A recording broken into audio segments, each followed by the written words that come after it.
Hi, welcome to An Honest Job. A few weeks ago, I delivered this webinar, and it included a lot of interaction and personal stories, so I did not record it. But here is the basis on which I gave the presentation without the interaction. My name is Heather. I'm one of the core team members of the Liberatory Livelihood Association, and I'll say more about us at the end of this presentation. I'm from the United States.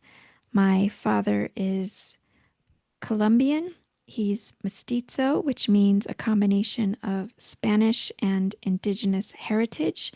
He migrated to the United States to go to university where he met my mother, a white USer whose people colonized what is now the United States back in the 1600s when they came from England. I lived in the US for the first 33 years of my life, and then I moved to England, where I lived for 17 years, working in education for sustainable development in universities. And I also founded an organization for asylum seekers and refugees and was a climate change activist. I moved here in 2020 to Colombia, and I am a coach and consultant in equity, diversity, and inclusion, as well as offering people a chance to deepen their alignment between their values, vision, and purpose.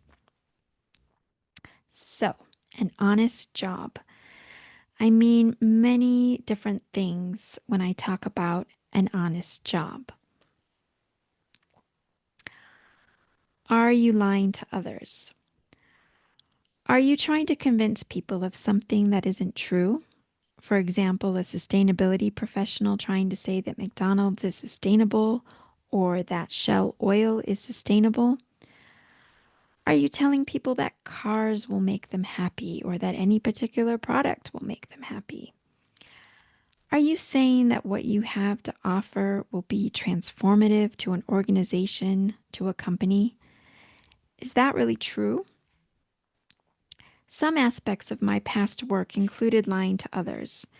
Maybe not realizing that I was lying to them, but what I was saying was that their university could transform into a sustainable university as long as their senior management attended our program, for example. I think in my personal coaching, I do not lie to people because this is about how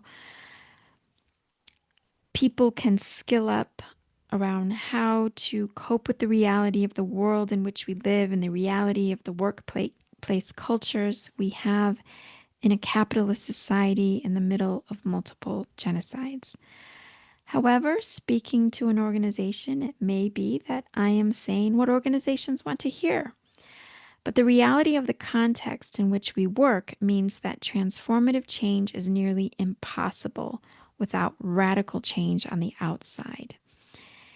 And the next aspect of an honest job is, are you lying to yourself? Are you telling yourself that what you are doing is making a difference when it actually isn't? Some of the examples I gave in the webinar included saying that while I work in sustainability, maybe I'm thinking, well, like the world is such an awful place. At least on my deathbed, I will be able to say that I worked in sustainability. But this sort of skips over effectiveness and whether it may be more effective to do something that is not directly working in sustainability, or at least not paid work. But I will get to that in a moment. People in the webinar gave examples of ways that they had lied to others or are lying to others in the work, and ways that they have or are lying to themselves. Feel free to pause the video and think about how you would answer these questions. Next, part of what I mean by an honest job is what work needs to be done in the world, because some of it will be unpaid. We know that work that needs to be done in the world includes nurturing young people, and this is often unpaid. And when it is paid, it's usually underpaid.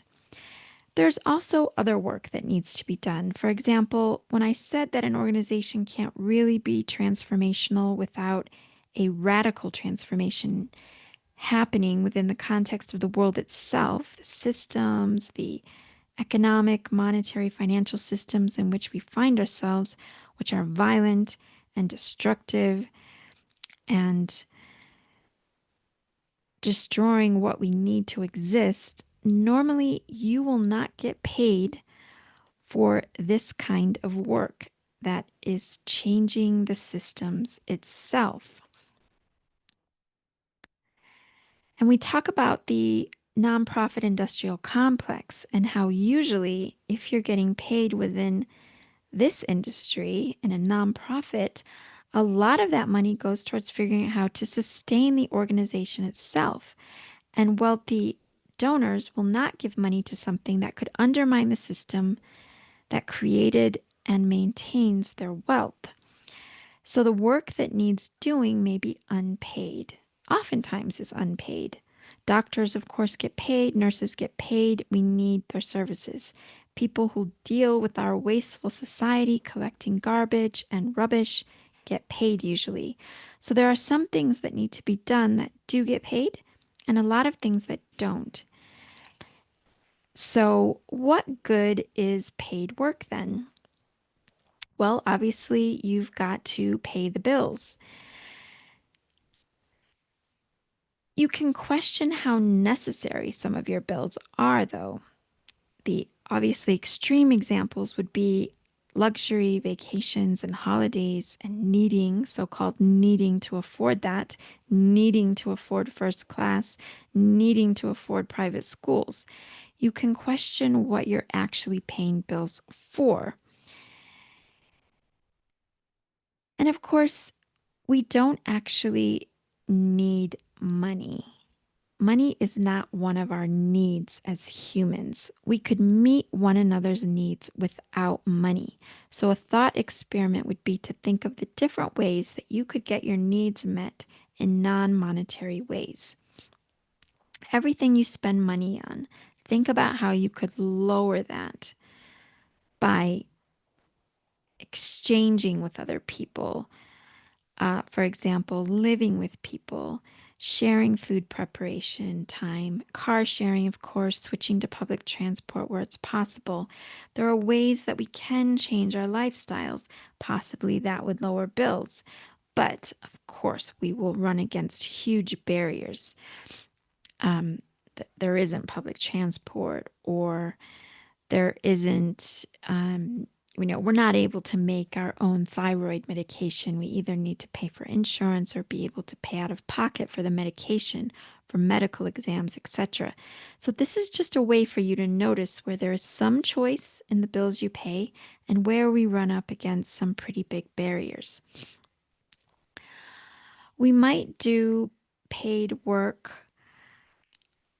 because it does get people's needs met. We could be one of those people that cleans the streets or is offering medical services, health services, mental health services. There are all kinds of ways that we could be meeting people's needs and be getting a paycheck at the same time. So that could be a reason to do paid work. And of course, wherever you find yourself in a job, whether it's a dishonest job or not, you may have built community in that space. And with everything that we need to face in the world now, with the rising fascism, with extreme weather events, with fragile supply chains, we need each other. And I would never suggest to someone that they leave their community, wherever they find that community, to go do something more honest, because community is honest as well. So this is just that I want people to think about the value of community that has been built. When difficult, tragic events happen, who do we have around us? Who will support us, and who are the people whom we can support? Where are they? Maybe they're not in your job. Maybe you haven't built those kinds of relationships in your job, and you've built them more with the Parent-Teacher Association, parents of your children's friends. Maybe you're involved in community theater or something, and that is where you are finding your community. And the job is not where that happens. So, this is just to point out that the job could be where you have community, and that is a very good reason to be in that job. So, that was it. That was the presentation. We stopped after each of these slides for people to share their thinking, their thoughts, and I took questions. We had really good discussions in there. So, in closing, this is a little taster of what to expect from the Liberatory Livelihood Association, where we are creating spaces for people to be able to connect, to skill up, express frustrations around looking for work, looking for clients, starting businesses, creating some sense of community. Because so far, a lot of the same people have been returning again and again to our events, and that creates continuity and a way for people to find support for one another. We are taking donations. If you would like to donate to us, this is where you can find our Buy Me a Coffee, or you can contact us for PayPal or Stripe details.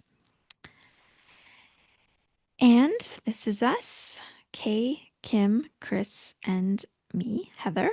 We all offer services related to livelihood, and we have a lot of great stuff coming up. However, I'm recording this towards the end of July, and I want this video to be relevant for a long time to come. So I won't give a preview in the video of what's coming up, but what I will do is put in the description a link to our link tree so that you can see what our latest offerings are, and eventually there will also be a link to how to become a member of the Liberatory Livelihood Association. Thanks, and hope to see you at one of our events or offerings soon.